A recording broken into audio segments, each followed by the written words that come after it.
نعرہ ولایات، نعرہ حیدری۔ تمام معزز مومنین سے گزارش ہے تھوڑا تھوڑا آگے آ جائیں۔ میں ممبر علامہ صاحب کو دینے لگا ہوں تاکہ اس مجلس میں اور اس بزم میں مزید رونق میں اضافہ ہو جائے۔ بار محمد و آل محمد صلوات۔ تھوڑا تھوڑا آگے آ جائیں، تھوڑا 2 قدم آگے آ جائیں۔ نعرہ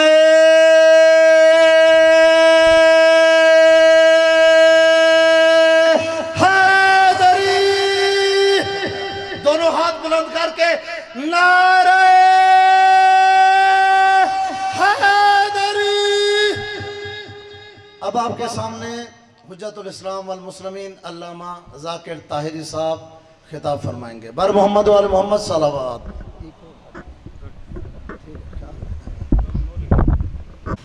ماشاء اللہ لا حول ولا قوة الا باللہ العلی العظیم۔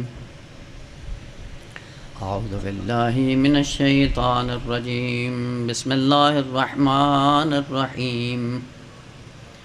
الحمد للہ رب العالمین بارئ الخلائق اجمعین، ثم الصلاة والسلام والتحیۃ والاکرام على سید الانبیاء والمرسلین الذي سمي في السماء بأحمد وفي الأرضين بأبي القاسم محمد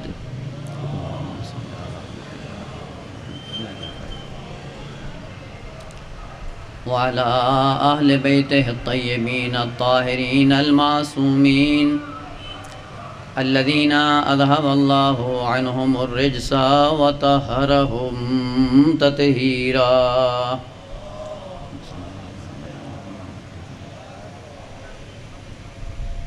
لا سيما بقية الله المنتظر روحي وأرواح العالمين لتراب مقدمه الفداء، واللعنة الدائمة الأبدية على أعدائهم ملعونين من يوم عداوتهم إلى قيام يوم الدين وبعد يوم الدين، ورحمة الله على محبيهم وشيعتهم ومواليهم أجمعين۔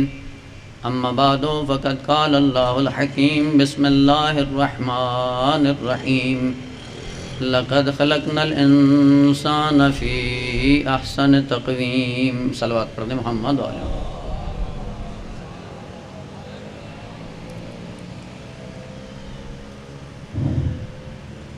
قرآن مجید کی یہ معروف اور مشہور آیہ مجیدہ جس کو آغاز سخن سے آپ کے سامنے تلاوت کیا ہے، اسی ایک مختصر سی آیت میں خداوند عالم نے انسان کی حقیقت کو کھول کر بیان کیا کہ انسان کیا ہے اور اس کا مقصد کیا ہے، اس کو جانا کہاں تک ہے، اور اس مقصد تک جانے کے لیے راستہ کیا ہے، اور آخری بات یہ تھی کہ آیا وہ راستہ تنہا چل کر اپنے مقصد کو پا سکتا ہے یا اس کو ہادی و رہنما کی ضرورت ہے۔ کچھ معروضات بیان کیے تھے ترتیب کے ساتھ کہ مقصد انسان لقائے پروردگار ہے، بہشت مقصد انسانی نہیں ہے، کمائیں کہ جہنم بھی مقصد انسانی نہیں ہے، لقائے پروردگار ہے مقصد انسانی، اور اس مرحلے تک جانے کے لیے خداوند عالم نے بیچ میں کچھ سٹیپ ایسے رکھ دیے ہیں کہ جن سے انسان کے اندر ترغیب پیدا ہو، شوق پیدا ہو جائے، اور شوق کی وجہ سے انسان اپنے مقصد میں کامیاب ہو سکے۔ اسی شوق کا نام ہے بہشت، یا اسی خوف کا نام ہے جہنم۔ ممکن ہے شوق کے سائے میں آ جائے اور ممکن ہے خوف کے سائے میں آ جائے۔ عرض کیا تھا کہ مقصد اور ہے، فائدہ اور ہے۔ جس عزاداری میں آپ تشریف فرما ہیں، اس عزاداری کا ایک فائدہ ہے اور اس عزاداری کا ایک مقصد ہے۔ ہم فوائد کے پیچھے تو بہت ہوتے ہیں، فوائد مل بھی جاتے ہیں، لیکن مقصد عزاداری زندہ نہیں ہوتا۔ اور اے کاش کہ ہم ان فوائد عزاداری سے بالاتر ہو کر مقصد عزاداری کی طرف اگر گامزن ہوتے تو آج دنیا میں مکتب تشیع کی حالت یہ نہ ہوتی۔ فائدہ کیا ہے عزاداری کا؟ اب وہ پڑھنے والے کی جیب گرم ہو جاتی ہے، بانی کا نام بن جاتا ہے، سننے والوں کو تبرک مل جاتا ہے۔ اس سے بالاتر ہم کبھی سوچتے نہیں ہیں اور اسی میں ہی الجھے ہوئے ہیں۔ اور یہی جو فائدہ عزاداری کا، وہ تبرک کی صورت میں ہو، وہ چاول کی صورت میں ہو، وہ نیاز کی صورت میں ہو، یا بانی کے نام کی صورت میں ہو، اور پھر ہوتا بھی ہے کہ جو پڑھنے والا ہے وہ بیچارہ بھی آ کے بانی کی چاپلوسی کرتا ہے، بانی پھر ان کی چاپلوسی کرتا ہے، خدا نظر ہی نہیں آتا اس میں۔ صلوات پڑھنے محمد و آل محمد کے ساتھ۔ لیکن یہ یاد رکھ لیں کہ جو عزاداری کا فائدہ ہے بنام تبرک، اگر دنیا میں مل جائے یہ نیاز، چاول، پیسہ، ٹکا ہے، اور اگر آخرت میں یہ تبرک مل جائے اسے بہشت کہتے ہیں۔ یہ ہے تبرک ہی، لیکن مقصد عزاداری کیا ہے وہ نہ پورا ہوتا ہے، اور نہ اس میں کوئی خطیب بیان کرتا ہے، اور نہ سننے والوں کی خواہش ہوتی ہے کہ ہم بھی مقصد عزاداری کو سن سکیں۔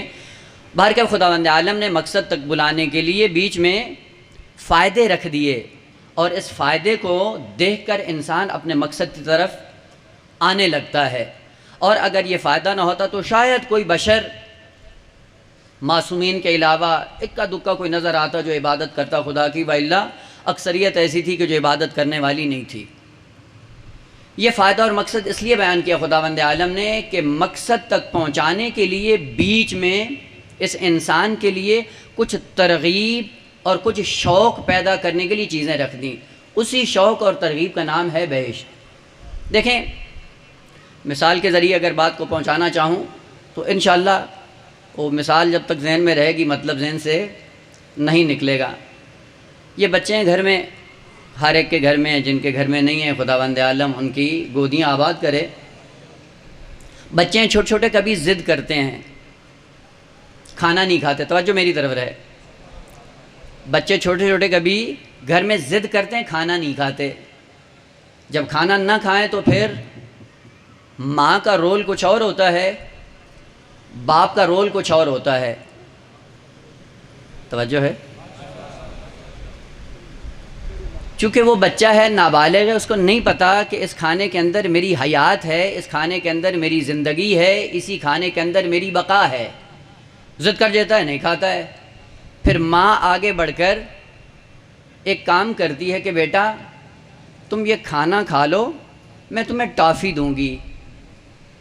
اب وہ ٹافی کے لالچ میں جتنا ہوتا ہے سارا گلے سے نیچے اتار لیتا ہے۔ اب ماں سے پلٹ کے پوچھیں بھئی یہ کھانا جو کھلا رہی ہو یہ ٹافی کی وجہ سے ہے؟ کہتی نہیں، وہ نابالغ ہے، سمجھتا نہیں ہے، ٹافی کے جھانسے میں آ کر یہ گلے سے لقمہ اتارے گا، اس کی حیات کا سبب ہو جائے گا۔ خداوند عالم نے بھی ایسی ٹافیاں رکھی تھیں اس بشر کے لیے جو نابالغ ہے کہ تم آؤ نماز پڑھو حور العین دوں گا، نماز پڑھو تمہیں جنت کی نعمتیں دوں گا۔ اب جب نعمتوں کی باری آتی ہے تو پھر مصلی عبادت پہ آ جاتا ہے۔ تو خدا نے کہا کہ یہ ٹافی کے لالچ میں ہی صحیح، جب یہ اپنا سر سجدے میں رکھے گا اس کی حیات اور بقا کا سامان ہو جائے گا۔ یا علی۔ اور دوسرے رخ کو بھی ذرا دیکھ لیں کہ باپ آتا ہے جب بچے کو آنکھ دکھاتا ہے کہ بیٹا کھاؤ ورنہ تھپڑ لگے گا۔ اب وہ تھپڑ کے ڈر میں کھانا اپنے گلے سے نیچے اتار لیتا ہے۔ تو باپ سے پوچھیں بھئی یہ خدا نے اولاد اس لیے دی ہے کہ اس کو مارنا ہے، ذبح کرنا ہے؟ کہتے ہیں نہیں، یہ بچہ ایسا ہے کہ اگر اس کو خوف نہ دلایا جائے یا اپنی حیات کا سامان اپنے گلے سے نیچے نہیں اتارے گا۔ تو خداوند عالم نے بھی اس انسان کے لیے جو ذاتاً لالچی بھی ہے اور ڈرپوک بھی ہے، اس انسان کو مقصد حیات تک بلانے کے لیے خداوند عالم نے جہنم کو رکھا، کہا کہ اگر نہیں پڑھو گے تو جہنم چلے جاؤ گے، اور انسان یہ جہنم کے خوف سے آ کر اللہ کی عبادت کرنا شروع کرتا ہے۔ اسی لیے معصوم نے فرمایا کہ عبادت کرنے والے 3 قسم کے لوگ ہیں۔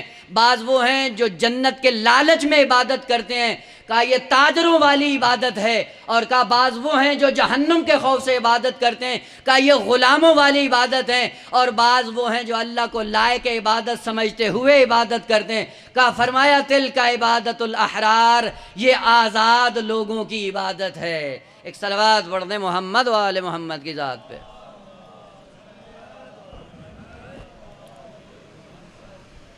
پس جنت بیچ میں رکھی اپنی ذات تک بلانے کے لیے۔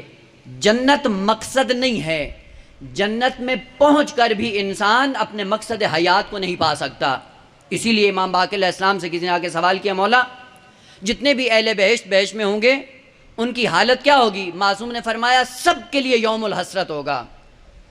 یوم الحسرت کا مطلب یعنی انسان ہمیشہ جب اپنے سے بالاتر کو دیکھتا ہے تو ایک حسرت کی انگلی اپنے منہ میں ڈال کے کہتا ہے کاش میں یہاں پہ ہوتا۔ کہ بہشت میں جتنے بھی ہیں سارے کے سارے حسرت کا شکار ہوں گے، اور وہ کس لیے؟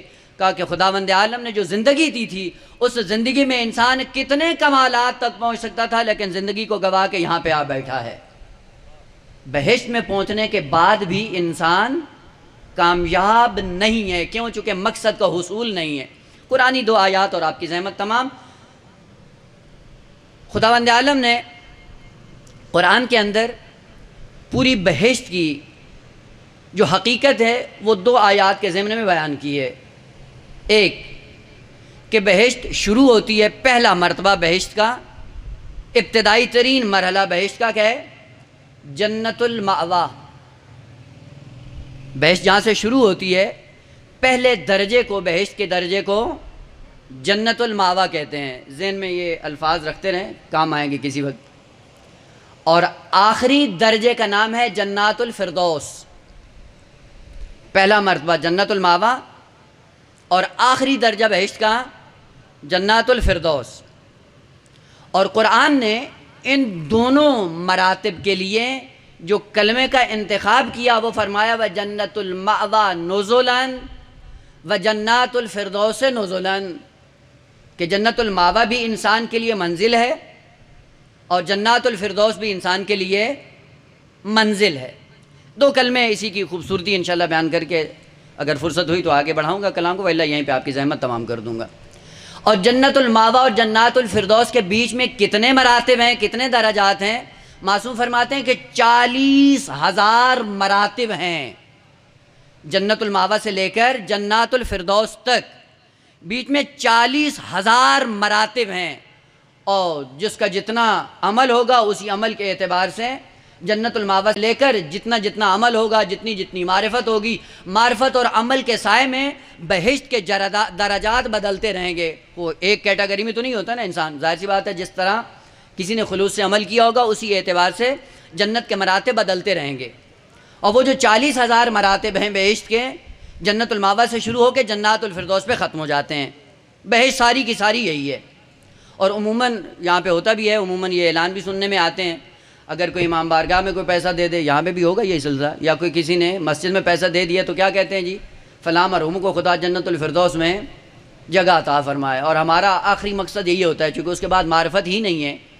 جب معرفت نہیں ہے تو آدمی مانگتا وہی ہے نا جس کا پتہ ہوتا ہے، وہ جس چیز کی معرفت نہیں ہوتی وہ مانگتا بھی نہیں ہے۔ وہ ظاہر سی بات ہے جب معرفت ہی نہیں ہے کسی مرتبے کی تو بالاتر کا مرتبے کی خواہش بھی نہیں کرتا۔ سورہ رحمان میں ہے کہ جب بہشت میں جائیں گے، ساری بہشت کی خصوصیت ہے کہ جنت المأویٰ سے لے کر جنات الفردوس تک ہر بہشتی کے گھر میں جو قالین بچھا ہوگا اس کے لیے تعبیر قرآن کی یہ ہے بطائنہا من استبرق۔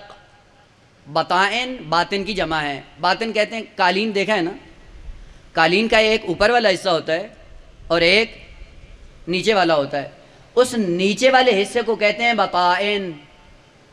ظاہر سی بات آپ نے دیکھا ہوگا قالین جن کے گھروں میں اوپر والا نرم ہوتا ہے اور نیچے والا حصہ سخت ہوتا ہے، کوئی اتنا اچھا نہیں ہوتا۔ قرآن یہ فرماتا ہے کہ بہشتی جب بہشت میں آئیں گے اور جن قالینوں پہ یہ بیٹھیں گے ان قالینوں کی خصوصیت یہ ہے کہ اگر نیچے دیکھو تو نیچے ان کا ابریشم ہوگا. اب اوپر کیا ہوگا خدا نے ذکر نہیں کیا، کہ وہ تمہارے تصور میں آ ہی نہیں سکتا جب تک کہ خود دیکھ نہ لو. اور ظاہر سی بات ہے خدا جتنی حد تک ہو سکتا تھا سمجھانے کے لیے کہا بطائنھا من استبرق، اور اوپر والا حصہ کا تمہارے تصور میں بھی نہیں آ سکتا. کہا ملے گا کن لوگوں کو؟ دو لوگوں کو وہ نعمتیں ملیں گی. ایک کون ہے؟ کہا جو نماز تہجد پڑھتے ہیں ان کے لیے خدا نے یہ مقرر کیا ہے. اور دوسرے وہ لوگ جو حسین کی عزاداری کو مقصد کی خاطر اپناتے ہیں. عجیب بات ہے، خداوند عالم نے جو نعمتیں رکھی ہیں اور ان نعمتوں کا انسان تصور کر لے تو اصل انسان کی جان اپنے قبضہ قدرت میں نہیں رہتی. باہر کا جنت الماوا بہشت وہاں سے شروع ہوتی ہے، جنات الفردوس پہ ختم ہو جاتی ہے. اور قرآن نے کہا یہ جنت الماوا بھی آپ کے لیے نزل ہے اور جنات الفردوس بھی تمہارے لیے نزل ہے. عرض کیا تھا شروع میں کہ قرآن کے کلمات اتنے خوبصورت ہیں کہ جہاں پہ کلمہ بدل جاتا ہے معنی بدل جاتا ہے، جہاں پہ حرکت بدل جاتی ہے معنی بدل جاتا ہے. کہ یہ جنت الماوا بھی انسان کی منزل ہے اور جنات الفردوس بھی منزل ہے. نہ وہ مقصد ہے نہ یہ مقصد ہے. مقصد اور منزل میں فرق کیا ہوتا ہے؟ آپ عموماً پڑھتے رہتے ہیں امام حسین علیہ السلام جب مدینے سے چلے کربلا تک پہنچنے کے لیے امام علیہ السلام نے کتنی منزلیں طے کیں؟ اب وہ سوال یہ نہیں ہے کہ آپ کو بتانا ہے، فقط یہ معنی ذہن میں اتارنے کے لیے سوال کیا. کتنی منزلیں طے کی امام نے؟ منزل کس کو کہتے ہیں؟ یہ قدیم زمانے میں تھا، اب بھی ایسا ہی ہے کہ انسان جب ایک جگہ سے حرکت کر کے چلتا ہے تو جب سفر اس کا لمبا ہوتا ہے بیچ میں تھوڑا سا ٹیمپریری طور پہ رک جاتا ہے. اس ٹیمپریری طور پہ رکنے والی جگہ کو عربی میں منزل کہا جاتا ہے. امام علیہ السلام مدینے سے چلے، اب وہ جہاں جہاں پہ اس کاروان کو امام نے روکا، رکے، سستایا، تھوڑا سا آرام کیا، آرام کرنے کے بعد پھر آگے چل نکلے. تو وہ جگہ جو موقت اور ٹیمپریری آرام گاہ ہو اس کو عربی میں منزل کہا جاتا ہے. اور وہ ساری منزلیں طے کرنے کے بعد انسان جب اپنے مقصد کو پہنچ جاتا ہے وہاں پہ پھر ڈیرے ڈال لیتا ہے، پھر آگے حرکت نہیں کرتا چونکہ مقصد اس نے پا لیا، مقصد کو پہنچ گیا ہے. اگر یہ جنت انسان کے لیے مقصد ہوتی تو قرآن کہتا کہ جنت الماوا بھی تمہارا مقصد ہے اور جنت الفردوس بھی تمہارا مقصد ہے. لیکن مقصد کا کلمہ استعمال نہیں ہوا، کہا یہ نزل ہے، یہ منزل ہے تمہاری. اور منزلیں وہ ہوتی ہیں جو موقت ہوتی ہیں، ٹیمپریری ہوتی ہیں، تھوڑا سا آرام کر کے آگے جانے کے لیے ہوتی ہیں. اور کہا کہ یہ انسان جو دنیا میں آیا تھا، جس کو میں نے اپنی ذات تک بلایا تھا اور میری ذات کا سفر تھا ایک طویل، اور اس لمبے سفر میں یہ میرا مہمان کہیں تھک نہ جائے، اس کی تھکاوٹ کو دور کرنے کے لیے میں نے جنت کا اہتمام کیا ہے. ایک صلوات پڑھ دیں محمد و آل محمد کی ذات پہ.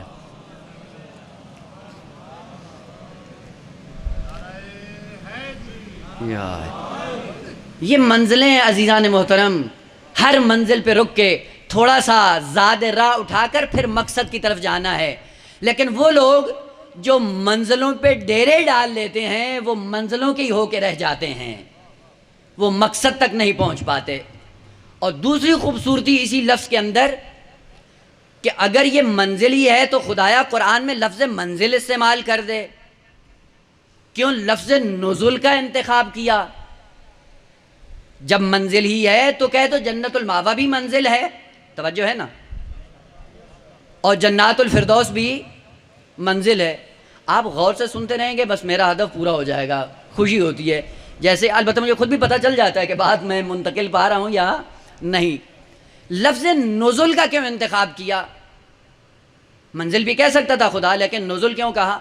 عربوں کے اندر ایک رسم تھی، رائج تھا یہ طریقہ کار، البتہ ہمارے ہاں بھی کم و بیش یہی ہوتا ہے کہ جب کوئی، ویسے بھی آپ کو پتہ ہے کہ عرب قوم، اور اس میں کوئی شک نہیں ہے کہ عرب قوم مہمان نواز قوم ہے، اور آپ اربعین پہ جا کر دیکھ سکتے ہیں کہ عراقی قوم کیسی، ہم وہ سوچ بھی نہیں سکتے جو وہ کر جاتے ہیں. عربوں کے اندر یہ رسم تھی جب کوئی مہمان آتا تھا ان کے پاس تو جیسے ہی وہ گھر پہ پہنچتا اصلی کھانا پیش کرنے سے پہلے بنیادی طور پہ پہلے ابتدائی کچھ کھانا پیش کرتے تھے. اور وہ ابتدائی کھانا اس لیے ہوتا تھا کہ یہ تھوڑا سا کھائیں، یہ اس کے گلے سے نیچے جائے، معدہ تھوڑا سا اس کا کھلے، اور معدہ کھلنے کے بعد اپنے اصلی کھانے کے لیے جگہ بن جائے.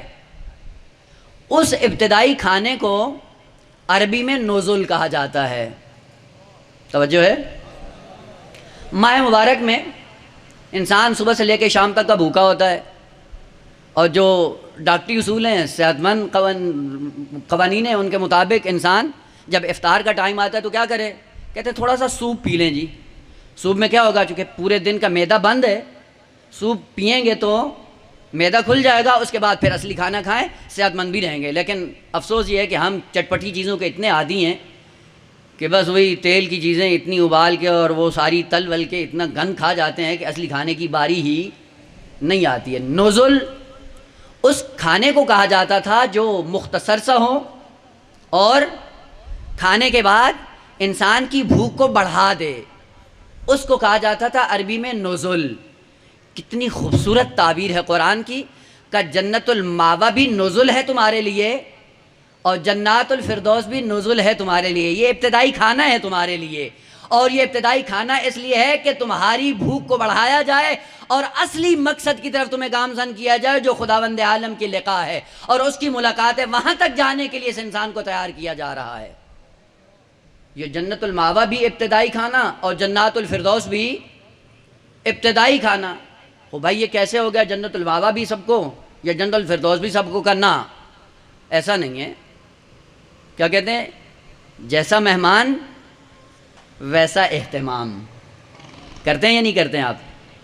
وہ بعض آتے ہیں مہمان آپ کے ہاں بھی دروازے سے ہی ٹرخا دیتے ہیں، بعض آتے ہیں پانی پلا دیا، بعض آتے ہیں چائے پلا دی، بعض آتے ہیں چائے کے ساتھ بسکٹ بھی رکھ دیا، وہ بعض آتے ہیں کھانا دیتے ہیں، بعض آتے ہیں بہترین کھانے دیتے ہیں. یہ کیٹیگریز کیوں ہیں؟ کہ جیسا مہمان ہے ویسا اہتمام ہے. وہ جو جنت الماوا پہلی منزل ہے وہ کس کے لیے؟ کہا جو ادنا ترین افراد ہیں راہ عبادت میں چلنے والے، یہ ان کے لیے ہیں. اور جو عظیم انسان ہے راہ عبادت میں اپنی زندگی گزارنے والے، ان کے لیے جنت الماوا نہیں ہے، ان کے لیے آخری مرتبہ ہے ابتدائی جنت الفردوس کی صورت میں. ایک صلوات پڑھ دیں محمد و آل محمد کی ذات پہ. جنت الماوا بھی منزل، جنت الفردوس بھی منزل. یہ انسان کہاں کے لیے خلق ہوا ہے؟ کہا یہ انسان میرے لیے خلق ہوا ہے.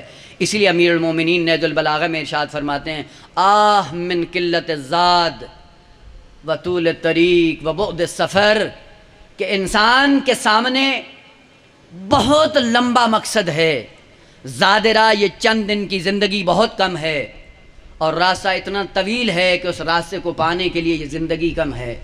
لیکن عجیب بات یہ ہے کہ راستہ جب اتنا طویل ہے کہ بہشت سے بالاتر ہو کر انسان کو آگے مقصد حیات کو پانا ہے، خدا کی ملاقات کو پانا ہے، تو کرنا کیا ہے؟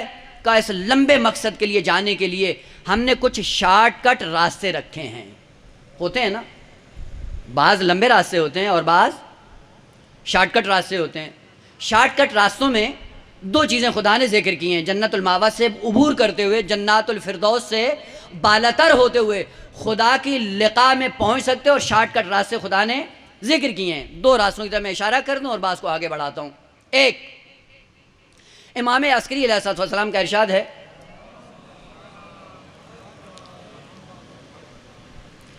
معصوم فرماتے ہیں ان الوصول الی اللہ سفر، ان الوصول الی اللہ سفر لا یدرک الا بامتطاع اللیل. خدا کی ذات تک جانے کے لیے خدا نے ایک راستہ رکھا ہے، اور اس راستے سے ہوتے ہوئے تم اپنے مقصد حیات کو پا سکتے ہو. اور وہ کیا ہے؟ کہ وہ نماز شب کی سواری ہے. اگر نماز شب کی سواری پہ سوار ہو کر تم اس سفر کو جاری رکھنا چاہو گے تو یہ شارٹ کٹ ترین راستہ ہے خدا تک پہنچنے کا. تو جو نماز شب پڑھتا ہے اس کا درجہ بہشت میں نہیں ہے، وہ بہشت سے بالاتر ہے. ایک شارٹ کٹ راستہ کہ اگر نماز شب پڑھیں گے بہشت سے بالاتر ہو کر آپ خدا کی لقاء تک پہنچ جائیں گے. سید عبد الکریم نام شاید سنا ہو، تہران میں رہتے تھے سید عبد الکریم، اور ان کے لیے مشہور یہ تھا کہ جب چاہتے تھے امام سے ان کی ملاقات ہوتی تھی. اور ایک چھوٹی سی دکان تھی جس میں ان کا اپنا کاروبار تھا، اور ہر ہفتے امام علیہ السلام اس کی چھوٹی سی دکان پہ آ کے بیٹھتے اور ان کے ساتھ حال احوال تقسیم کرتے، اور یہ سلسلہ اسی طرح سے چلتا رہتا تھا. ایک دن امام علیہ السلام نے پوچھا کہ سید عبد الکریم اگر ہفتے کے دوران مجھے نہیں دیکھو تو تمہاری حالت کیسی ہوگی؟ کہا مولا میں مر جاؤں گا۔ امام علیہ السلام نے کہا کہ ہمیں یقین ہے کہ تم مر جاؤ گے، اس لیے ہمیشہ زیارت کروانے آتا ہوں۔ اگر ہم ایسے ہو جاتے تو امام کا ظہور کب کا ہو گیا ہوتا۔ کہا کہ اگر ایک ہفتے نہیں دیکھوں گا تو مر جاؤں گا۔ امام نے تصدیق کی، کہا ایسے ہی ہے، اسی لیے ہر ہفتے آتا ہوں۔ ایک دن بیٹھے ہوئے تھے دکان میں، امام نے کہا کہ سید عبدالکریم، جی مولا، اپنا مقام بہشت میں دیکھنا چاہتے ہو؟ کہا مولا دکھا دیں۔ امام نے آنکھوں پہ ہاتھ رکھا، ہاتھ رکھنے کے بعد دیکھا ایک وسیع و عریض مکان، باغات، پھل، نہ جانے کیا کیا کیا، سب کچھ دیکھنے کے بعد پلٹ کر ایک سوال کیا کہ مولا آپ بھی یہاں ہوں گے؟ امام علیہ السلام نے کہا خدا نے ہمیں یہاں کے لیے خلق نہیں کیا، یہ تقسیم کرنے کے لیے خلق کیا ہے۔ سید عبدالکریم نے آنکھیں بند کی، کہتے ہیں مولا اگر آپ یہاں پہ نہیں ہوں گے تو سید عبدالکریم کو یہ بہشت نہیں چاہیے۔ شارٹ کٹ راستے جو خدا نے ذکر کیے، ایک کا نماز شب ہے، دوسرا کیا پڑھتے رہتے ہیں، انا انزلناہ فی لیلۃ القدر وما ادراک ما لیلۃ القدر لیلۃ القدر خیر من الف شہر۔ لیلۃ القدر کیا ہے؟ 1000 مہینوں سے افضل ہے۔ ایک عمل آپ 1000 مہینے تکرار کرتے رہیں وہ ایک طرف، اور شب قدر میں ایک مرتبہ وہ عمل انجام دے وہ 1000 مہینوں پہ بھاری ہے۔ ایسی ہے نا، میری بات تو نہیں ہے نا، قرآن کہہ رہا ہے، میں فقط اس کا ترجمہ کر رہا ہوں۔ ایک عمل اگر نماز شب قدر میں کیا تو 1000 مہینوں پہ بھاری پڑ جاتا ہے۔ امام صادق علیہ السلام فرماتے ہیں الفاطمہ ہی لیلۃ القدر من عرفہا فقد ادرک لیلۃ القدر۔ ہماری جدہ لیلۃ القدر ہے، جس نے ہماری جدہ کی معرفت حاصل کر لی اس نے لیلۃ القدر کو پا لیا۔ تو میں یہ کہتا ہوں کہ اگر شارٹ کٹ راستہ تلاش کرنا ہے لقائے پروردگار تک جانے کے لیے تو فاطمہ کی معرفت حاصل کرو۔ اگر سیدہ کی معرفت ہو گئی، معرفت کے بعد ہر عمل 1000 مہینوں پہ بھاری ہوگا۔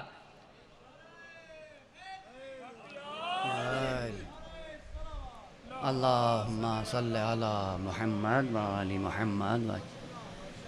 جناب سیدہ کی معرفت کے بعد ہر عمل انسان کا، پھر اس انتظار میں نہ رہے کہ ماہ مبارک میں ایک رات آئے گی جس میں ہم عمل انجام دیں گے، کہا نا پوری زندگی میں سیدہ کی معرفت حاصل کر لو، اور جو معرفت حاصل کر لو گے اس معرفت کے سائے میں جب تمہارا کوئی چھوٹا سا عمل انجام پائے گا 1000 مہینوں پہ بھاری ہوگا۔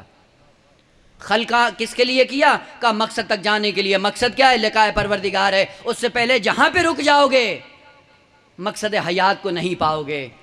ایک اور آیت کا سہارا لے کر آپ کی زحمت تمام کر دوں، سورہ مبارکہ زمر آیت نمبر 72 اور 73۔ عموماً ہم جب معصومین کی بارگاہ میں جاتے ہیں، چونکہ معرفت نہیں ہوتی، اس معرفت کے نہ ہونے کے نتیجے میں ایسی چیزیں مانگ کر آتے ہیں کہ جو بعد میں وبال جان بن جاتی ہیں۔ لیکن اگر معرفت کے ساتھ جائیں تو پھر آدمی کچھ اور مانگتا ہے، یا بلکہ مانگتا ہی نہیں، وہ جو کچھ دے دیتے ہیں وہی دیتے ہیں۔ جو کربلا گئے ہیں ان کو پتہ ہوگا کہ امام علیہ السلام کی ذریعے کے ساتھ امام کی نسل سے ایک ابراہیم مجاب جو زیارت کے لیے گئے ان کو پتہ ہوگا۔ ابراہیم مجاب ہیں جو امام حسین علیہ السلام کے سرانے کی طرف تھوڑا پیچھے ہٹ کے ان کی قبر ہے، وہاں پہ زیارت ہے، جاتے لوگ زیارت کرتے ہیں۔ یہ کون ہے ابراہیم مجاب؟ واقعاً کبھی کبھی انسان کو دکھ ہوتا ہے کہ کاش اسلام کی یہ تعلیمات صحیح معنوں میں مومنین کو بتائی جاتی اور مومنین اس پہ عمل پیرا ہوتے، اپنے مقصد حیات کو بڑی آسانی سے پا سکتے تھے۔ یہ ابراہیم مجاب کون ہے؟ ہمیشہ ہر شب جمعہ کو، چونکہ اس کے والدین بہت ضعیف تھے اور اس ضعف کی بنیاد پہ ایک شب جمعہ کو اپنی ماں کو پیٹھ پر اٹھا کر لاتے امام کی زیارت کروانے کے لیے، اور اگلی شب جمعہ کو والد کو اٹھا کر لاتے امام کی زیارت کے لیے۔ ایک دن باری باپ کی تھی تو ماں نے خواہش کی کہ بیٹا مجھے بھی لے جاؤ۔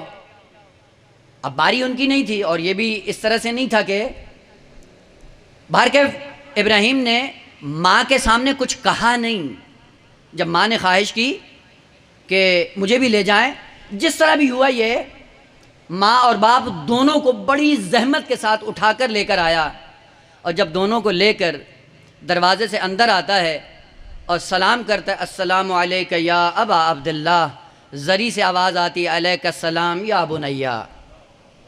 اسی لیے ان کو ابراہیم مجاب کہا جاتا تھا، یعنی وہ ابراہیم جب بھی زیارت کے لیے آتا تھا تو جواب زری سے آتا تھا.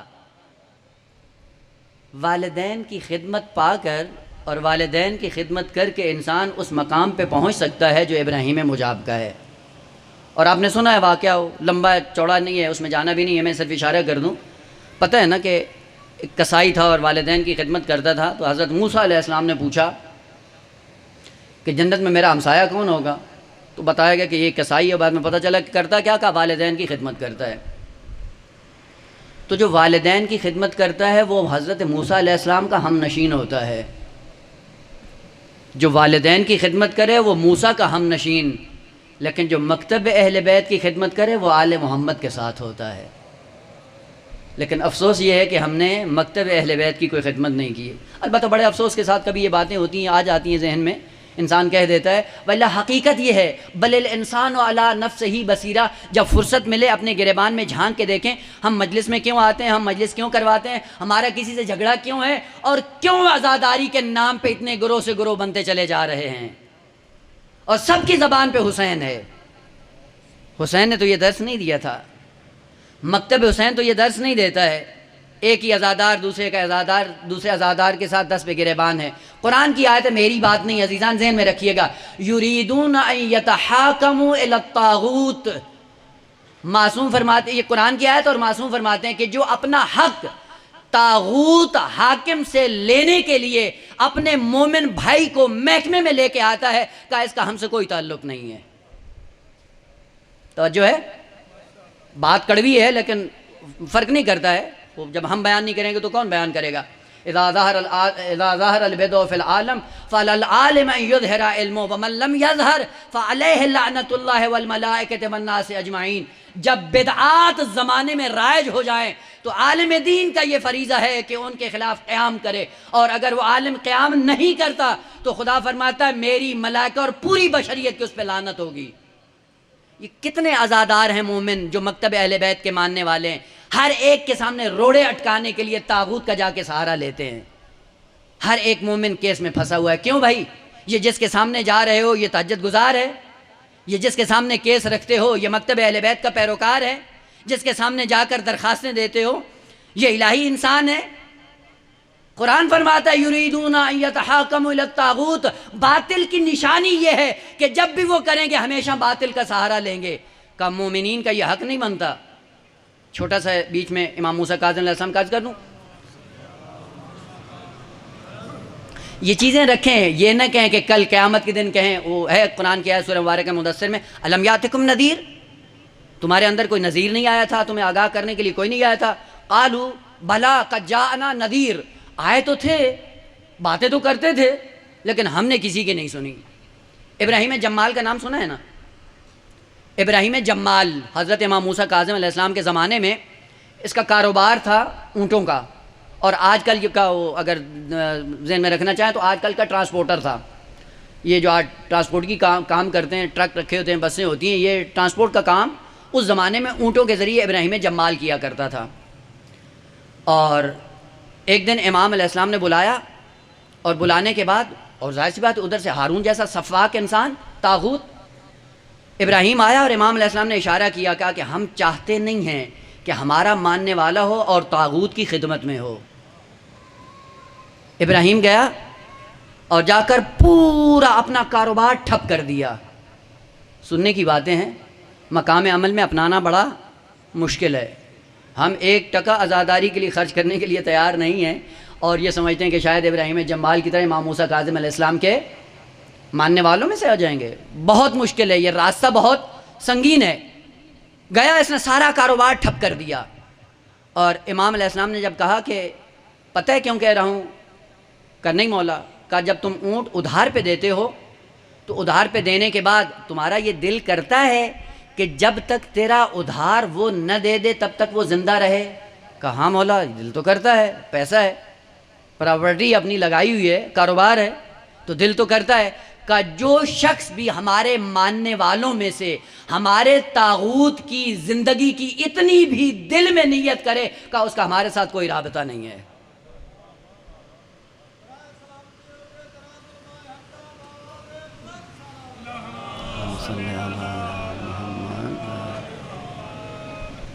ابراہیم جمال نے جا کے اپنا کاروبار سارا ٹھپ کر دیا، کہا آج کے بعد یہ کاروبار نہیں کرنا ہے۔ ہارون نے بلایا، ابراہیم کیا ہوا؟ کہا کیوں تم نے یہ سارا کاروبار بند کر دیا؟ کہا بوڑھا ہو گیا ہوں، اب ہمت نہیں ہے۔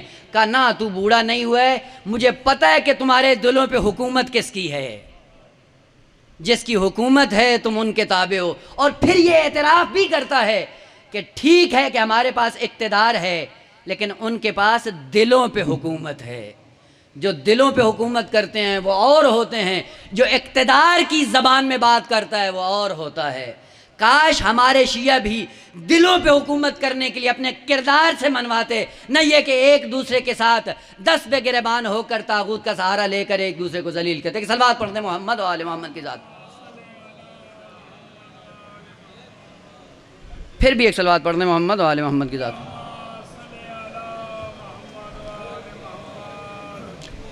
سورہ مبارکہ زمر، آخری بات، آیت نمبر 72 اور 73 بڑی غور طلب آیات ہیں۔ آیت یہ ہے وَسِيقَ الَّذِينَ كَفَرُوا إِلَى جَهَنَّمَ زُمَرًا۔ سیق، سائق، سین، الف، حمزہ اور قاف دو نقطے والا سائق، اس کے مقابلے ہے قائد۔ یہ تو لفظ سنا ہوا ہے، قائد جو قیادت کرتے ہیں، رہنما، لیڈر ہوتے ہیں، یہ لفظ سنا ہوا ہے۔ قائد جو آگے سے خود پہلے چلتا ہے، پھر پیچھے چلنے والوں کو اسی جگہ کی دعوت دیتا ہے جہاں پہ وہ خود پہنچا ہوا ہوتا ہے۔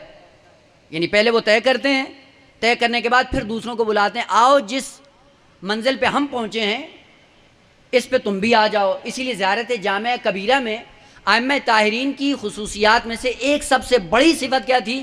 وقادت الامم، آپ امتوں کی قیادت کرنے والے ہو، یعنی کمالات پہ پہلے خود جاتے ہو پھر دوسروں کو بلاتے ہو۔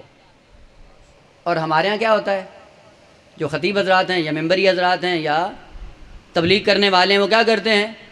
وہ تبلیغ اسی کو سمجھتے ہیں کہ شاید یہ باتیں کر کے جانا ہے اور خود عمل نہیں کرنا، اور ہوتا بھی ایسے ہی ہے۔ اور میں نے پہلے بھی اشارہ کیا تھا، فرق نہیں کرتا ہے وہ عالم ہو یا سامع ہو، عزادار ہو، فرق نہیں کرتا ہے، بالآخر جو حق کی بات ہے۔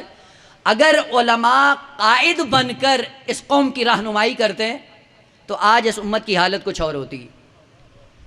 قائد جو پہلے کرتا ہے پھر بلاتا ہے، سائق کون ہوتا ہے؟ جو کرتا نہیں ہے، پیچھے سے ہانکتا ہے کہ تم جاؤ ہم یہیں پہ بیٹھے ہیں۔ اور عموماً سائق جانوروں کے لیے استعمال کیا جاتا ہے۔ یہ ہوتا تھا کہ جانور جب چراتے تھے لوگ تو جانوروں کو چرانے کے لیے وہ جو چراتا ہے چرواہا، اس کے ہاتھ میں ایک لکڑی ہوتی ہے، لکڑی سے پھر جانوروں کو ہانکتا ہے، خود پیچھے ہوتا ہے، جانور آگے ہوتے ہیں۔ وہ جو آگے جانوروں کو ہانک کر لے جائے خود پیچھے رہے، عربی میں اس کو سائق کہا جاتا ہے، پیچھے سے ہانکنے والا، لے جانے والا۔ اور جو آگے سے بلائے وہ قائد ہوتا ہے۔ قرآن کہتا ہے وَسِيقَ الَّذِينَ كَفَرُوا، دھکیلا جائے گا، ہانکا جائے گا، پیچھے سے دھکیلنے والے ہوں گے، کون؟ ملائکہ، فرشتے ہوں گے۔ وَسِيقَ الَّذِينَ كَفَرُوا، جو کافر ہیں ان کو دھکیلا جائے گا، کدھر؟ اِلَى جہنم، جہنم کی طرف۔ جب ان کو جہنم کی طرف دھکیلا جائے گا ہوگا کیا؟ کا زمارہ، زمر کہتے ہیں گروہ، گروہ کو، یعنی کئی ٹولے ہوں گے جن ٹولوں کو ملائکہ لاٹھی کے ذریعے ہانک رہے ہوں گے اور جہنم میں پھینک رہے ہوں گے۔ کیوں بھائی گروہ کی صورت میں؟ کہا اس لیے کہ دنیا میں یہ گناہ بھی گروہی صورت میں کرتے تھے۔ کرتے کیا تھے؟ ایک انسان اگر باحیا ہو اور کبھی شہوت کا غلبہ آ جائے تو تنہائی میں گناہ کرتا ہے، لیکن بعض ایسے بے حیا ہیں جب انہوں نے گناہ کرنا ہو تو اہتمام کرتے ہیں، اور اہتمام کرنے کے بعد گروہی شکل میں کمیٹی بن کر، ٹولہ بن کر گناہ کرتے ہیں، اور پھر کیا ہوتا ہے؟ جی انجوائے کر رہے ہیں۔ کہ سن لو جو اجتماعی صورت میں ٹولہ بن کر کمیٹی بن کر گناہ کرتے ہیں، قیامت کے دن فرشتوں کو حکم دیا جائے گا سیقا، ان کو دھکیلو، الا جہنم زمرا، جہنم کی طرف ان ٹولوں کو ٹولے کی صورت میں اٹھا کر جہنم میں ڈال دو۔ بات سمجھ میں آتی ہے؟ وہ گناہ کیا، گناہ کے نتیجے میں جہنم میں جانا ہے، جانے کا دل کرتا نہیں ہے تو کیا کرو؟ وہ ملائکہ کو حکم ہوگا کہ ان کو اٹھا کے پھینک دو۔ اور یہ لمحہ فکریہ ہے عزیزان محترم، اب اس سے کسی مکتب کی بات نہیں ہو رہی، یہ قرآن کی آیت ہے اور قرآن کسی کا تقسیم شدہ نہیں ہے۔ جتنے بھی مذاہب اسلامی ہیں ان کو دعوت فکر دیتا ہوں کہ قرآن کی ان آیات پہ غور کریں۔ اگر یہ آیت ہے تو بعد والی آیت 72ویں آیت سورہ زمر کی ارشاد فرما رہا ہے قرآن، وَسِيقَ الَّذِينَ اتَّقَوْا رَبَّهُمْ إِلَى الْجَنَّةِ زُمَرًا۔ توجہ کریے گا، وَسِيقَ الَّذِينَ اتَّقَوْا رَبَّهُمْ، سیقا یعنی دھکیلا جائے گا کن لوگوں کو؟ الذین اتقوا، جو متقی تھے، ربہم تقوی اختیار کرتے تھے پروردگار عالم کی ذات کے سامنے، متقی تھے، لیکن ہوگا کیا؟ کہ سیقا ان کو دھکیلو، پیچھے سے ہانکو، لے جاؤ، کدھر لے جاؤ؟ لے جاؤ الی الجنت زمرا، ٹولا ٹولا بنا کے ان کو بھی جنت میں لے جاؤ۔ کیوں ٹولا ٹولا؟ کہ اس لیے کہ جب یہ دنیا میں تھے تو ٹولا ٹولا ہو کر، گروہ گروہ ہو کر یہ اچھے کام کرتے تھے، اور جو گروہ گروہ بن کر اچھے کام کرتا تھا یہ گروہ تشکیل پا گیا، کمیٹی تشکیل پا گئی، اور کمیٹی تشکیل پانے کے بعد انہوں نے عزاداری کو عام کیا، کہ ان سب عزاداروں کو اٹھا کے دھکیلو بہشت کی طرف۔ عجیب بات نہیں ہے؟ سمجھ میں آتی ہے یہ بات؟ بھائی جہنم میں جانے کے لیے ظاہر سی بات ہے انسان ڈرتا ہے، وہ بہشت کے لیے جو مرتے تھے اب کہا ان کو دھکیلو، جاتے نہیں ہیں۔ جس بہشت کے لیے تو خدا نے تمہیں کہا تھا کہ جاؤ، آپ جاتے کیوں نہیں ہو؟ وجہ کیا تھی؟ بس یہی وہ نقطہ تھا جو قرآن نے ذکر کیا، کہ وہ لوگ جو دنیا میں حسین کو وسیلہ بنا کر بہشت میں جانا چاہتے تھے ان کو روک لیا جائے گا، اور وہ لوگ جو حسین کے ساتھ حسین کو پانے کے لیے آئے تھے وہ حسین کے ساتھ رہیں گے، اور قیامت کے دن جب یہ سارے بہشتی بہشت میں پہنچ جائیں گے ان کو بلایا جائے گا، آؤ جس حسین سے تم نے بہشت مانگی تھی آؤ دیکھو اس کی عظمت کیا ہے۔ یہ جنت چھوڑ کے جب حسین کی بارگاہ میں آئیں گے، جب اس لذت کو پائیں گے وہاں سے اٹھنے کے لیے تیار نہیں ہوں گے، وہیں پہ خدا کا حکم آئے گا، وَسِيقَ الَّذِينَ اتَّقَوْا رَبَّهُمْ إِلَى الْجَنَّةِ زُمَرًا، اٹھا لو ان کو یہاں سے۔ یہ حسین کے لیے نہیں جیتے تھے، یہ حسین سے وہ مانگتے تھے، حسین کو وسیلہ بنا کر بہشت مانگتے تھے، ان کو اٹھا لو اور جنت میں جا کر دھکیل دو۔ یاد رہے معصوم کی بارگاہ میں جا کر کیا مانگنا ہے، کل قیامت کے دن یہ آواز نہ آئے وَسِيقَ الَّذِينَ اتَّقَوْا رَبَّهُمْ إِلَى الْجَنَّةِ زُمَرًا، کہ ان کو اٹھا لو، حسین کی بارگاہ سے اٹھا لو۔ اور یہی وہ عظمت تھی کربلا والوں کی۔ کربلا والوں نے کیا کیا؟ یہی وہ معرفت کا عالم تھا کربلا والوں کا، کہ جو آئے بزم حسین میں حسین کی خاطر آئے، نہ حسین کو بہانہ بنا کر بہشت پانے کے لیے آئے تھے۔ اسی لیے امام نے جب بہشت دے دی کسی ایک صحابی نے بھی مڑ کر بہشت کی طرف نہیں دیکھا، کہا مولا یہ بہشت تو کیا، خدا 70,000 جانیں دے اور آپ پہ قربان کرنے کا موقع ملے تو 70,000 مرتبہ زہرا کے لال پہ قربان ہونے کے لیے تیار ہیں۔ اور عظمت دیکھیں، اگرچہ آج کی شب کا مصائب البتہ میں تھوڑا سا ٹچ دوں گا، باقی انشاءاللہ ذاکر صاحب آئیں گے وہ آپ کو مستفید کریں گے۔ کتنے ایسے تھے کربلا کے اندر جن کی امام علیہ السلام نے چند لمحوں میں تربیت کی، اور اس حد تک تربیت کی کہ مقتل کربلا میں جب انسان مطالعہ کرتا ہے تو ان کا نام ہی نہیں ملتا۔ ویلا آپ نے دیکھا ہے کہ مقتل میں جاتے ہوئے انسان جب مقتل میں جاتا تھا رجز پڑھتے تھے، اور رجز کیا ہوتا تھا؟ اپنا تعارف کرواتے تھے کہ میں کون ہوں، میرا نام یہ ہے، میرا باپ یہ ہے، میں کرتا یہ ہوں۔ لیکن کتنے ایسے صحابی ہیں باوفا امام کے، آپ پوری مقتل کی کتابیں چھان ڈالیں آپ ان کا نام تلاش نہیں کر سکتے۔ کیوں؟ معرفت کا یہ عالم تھا کہ کہیں ایسا نہ ہو کہ امام کے سامنے کہیں ہمارا نام نہ آنے پائے۔ اس حد تک حسین پہ قربان ہوئے کہ اپنا نام تک ہی چھوڑ دیا، اور ان میں سے 2 بھائی ہیں، سعد اور ابو الحتوف. یہ ہیں اصحاب کے نام، ذہن میں رکھنا چاہیے، چونکہ ہم فارمیلٹی پوری کرنے کے لیے آتے ہیں، اور فارمیلٹی پوری کیا ہوتی ہے کہ وہی جو ہماری مناسبتیں بنی ہوئی ہیں انہی مناسبتوں کے ذریعے ہم آتے ہیں اور پڑھ کے یا سن کے چلے جاتے ہیں، اس کے علاوہ ہمارا کوئی اور سلسلہ نہیں ہوتا. کتنے ایسے شہدائے کربلا ہیں کہ شاید ہم نے نام بھی نہ سنا ہو اپنی زندگی میں. سعد اور ابو الحتوف یہ 2 بھائی تھے، لشکر اعداء میں تھے. آخری خطبہ جب امام نے دیا پشیمان ہوئے، توبہ کی، پلٹ کر آ گئے امام کے لشکر میں، اور امام کے لشکر میں آ کر امام کی شہادت سے پہلے امام پہ قربان ہوئے. اور امام پہ قربان ہونے کے بعد جب انہوں نے رجز پڑھا ہے میدان کربلا میں جا کے، یہ نہیں کہا کہ میں سعد ہوں، میرا باپ وہ ہے، ہم یہ کرتے ہیں، ہم وہ کرتے ہیں، نہیں. جو رجز پڑھا وہ کیا کہا؟ امیری حسین و نعم الامیر، میرا امیر حسین ہے، اور وہ کتنا خوبصورت امیر ہے. سرور و فؤاد البشیر النذیر، جو پیغمبر خاتم کے دل کا سرور ہے. علی و فاطمہ ہما والدہ، ارے یہ کون ہے؟ کہا جس کی ماں زہرا ہے، جس کا باپ علی ہے. حل تعلمون لہ من نذیر، ہے کوئی ایسا جو زمانے میں اس عظمت کا مالک ہو؟ دیکھیں یہ عظمت تھی کربلا والوں کی، اور یہ عظمت تھی امام حسین کی کہ انہوں نے اس حد تک تربیت کی ان کی، کہ تربیت کا وہ پہلو انہوں نے اپنایا کہ اپنا نام تک نہیں لیا، کہ مولا کے سامنے ہماری کیا حیثیت کہ ہمارا نام آئے. یہ مکتب کے نمونے ہیں مکتب کربلا کے، اور یہی اپنانے کی ضرورت ہے، اور ان نمونوں کا بیان ہونا چاہیے. ایک دوسرا نمونہ ذکر کر دوں، عابس شاکری، نام سنا ہوگا یا نہیں معلوم. عابس شاکری ایک قبیلہ تھا عراق کے اندر، اور یہ قبیلہ ایسا تھا کہ جس کو خداوند عالم نے اہل بیت کی خدمت کے لیے ہی خلق کیا تھا. جس قبیلے کے لیے امیر المومنین یہ ارشاد فرماتے تھے کہ اگر اس شاکری قبیلے کے 50 آدمی میرے ساتھ ہوتے، میں ایک دن بھی اپنے گھر میں نہ بیٹھتا. اگر 50 آدمی ہوتے میرے پاس، میں ایک دن بھی اپنے گھر میں نہ بیٹھتا، میں اسی دن قیام کرتا اور اپنا حق لے لیتا. اس قبیلے کی خصوصیت، اسی قبیلے کا آدمی بنام عابس شاکری، بہت بڑا دلاور، بہت بڑا دلیر، بہت بڑا بہادر، میدان کربلا میں جب آیا، اور اس کا نام اتنا تھا کہ اس کے نام سے ڈرتے تھے. اور تاریخ کربلا میں یہ لکھا ہوا ہے کہ یہ آدمی 3 دفعہ میدان کربلا میں آیا ہے. مصائب بھی ہے لیکن ہمیں وہ عبرت کا پہلو لینا ہے. پہلی مرتبہ جب آیا ہاتھ میں تلوار بھی تھی، نیزہ پہ تھا، زرہ بھی تھی. جب میدان میں آیا ساری فوج بھاگ گئی، واپس چلا گیا. دوبارہ آیا، تلوار بھی پھینک دی، نیزہ بھی پھینک دیا.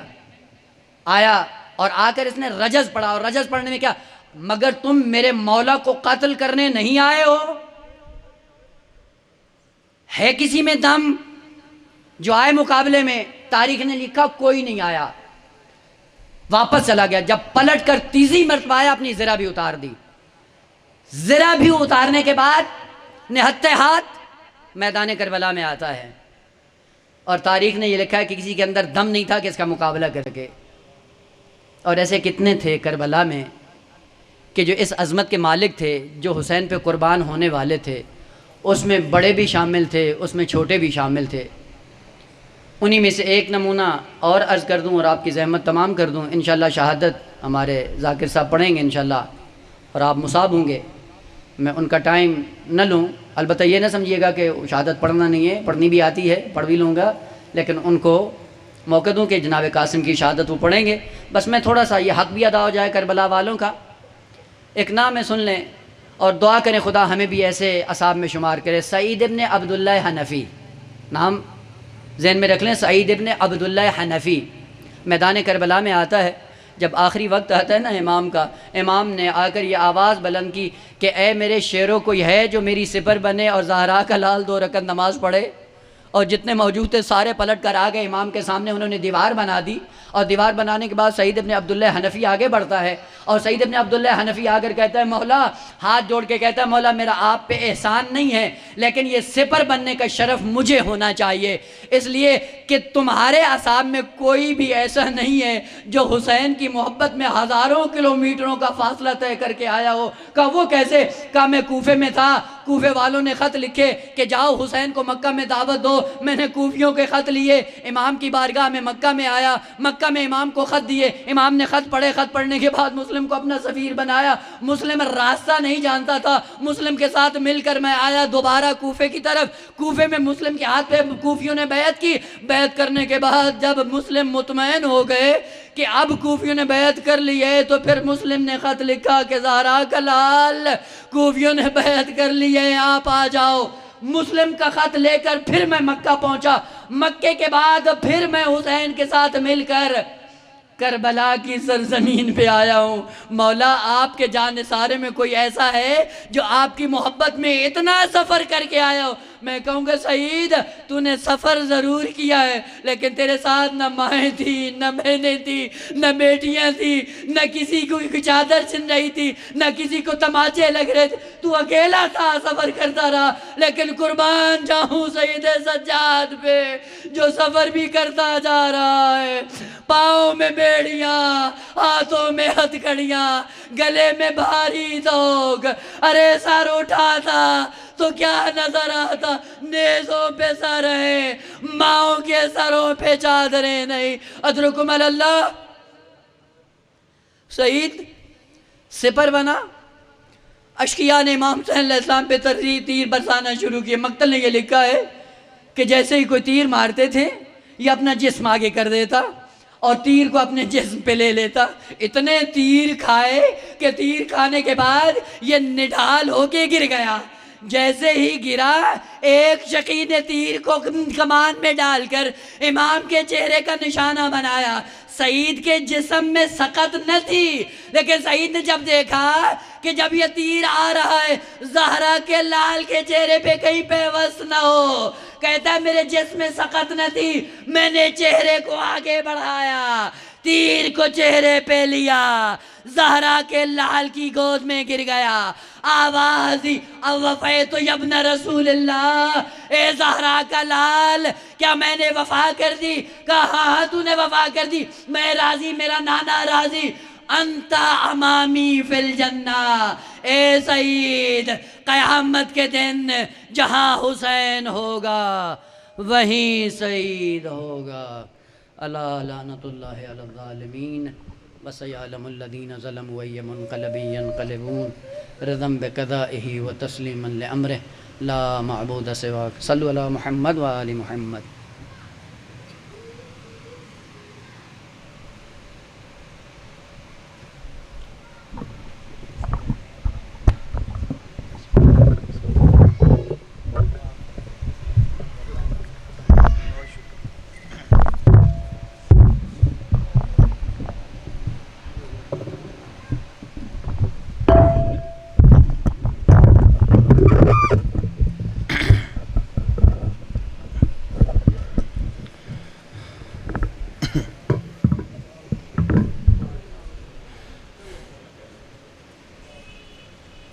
دعا برائے حجت خدا.